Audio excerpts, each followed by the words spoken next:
Precious Chidera Okafor, the daughter of Prophet Dr. Chris Okafor.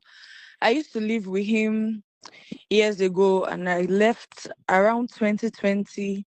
Yes, I left around 2020 because things were about to get out of hand.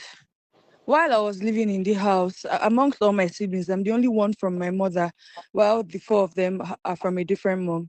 While I was living in the house, I used to get treated unfairly. Like it was very, very visible, and even the workers in the house could see it.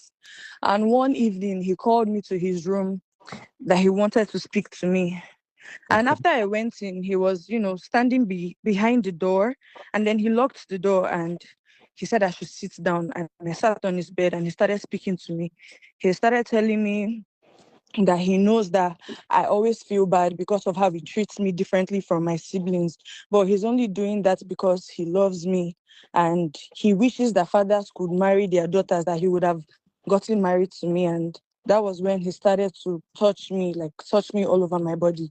And in that moment, I was sitting very still and frozen because I could not really understand what was going on. And that was how we continued. On different occasions, he would call me. Like another time, he called me and then he locked the door again and then he started trying to kiss me all over on my lips and all over my body. And it felt like I was quiet for a long time because for me, as at that time, I was somebody that was so desperately seeking the validation of my father.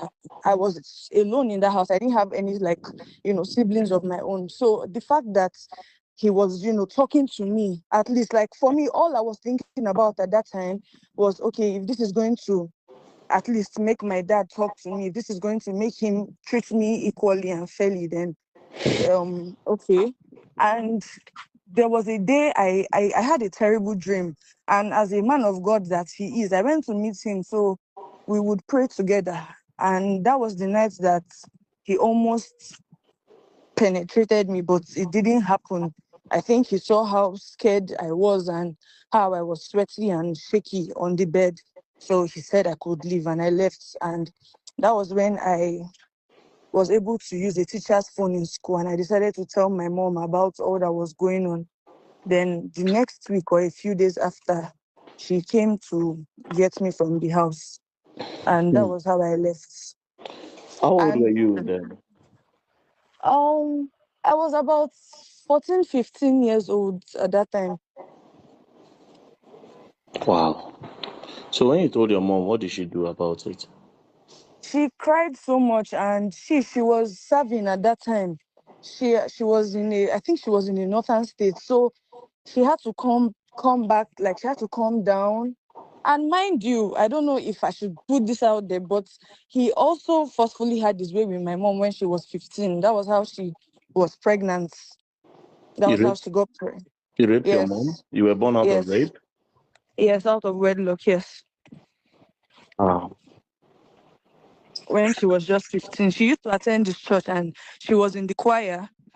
So that was how he knew her and that was how he raped her. So who pays your school fees? Like who pays your school fees, saw you through school? Presently, everything has been my mom. For since I left his house, I haven't spoken to him. He hasn't reached out. He tried to reach out once. He called me one evening, but he wasn't saying anything basically. He's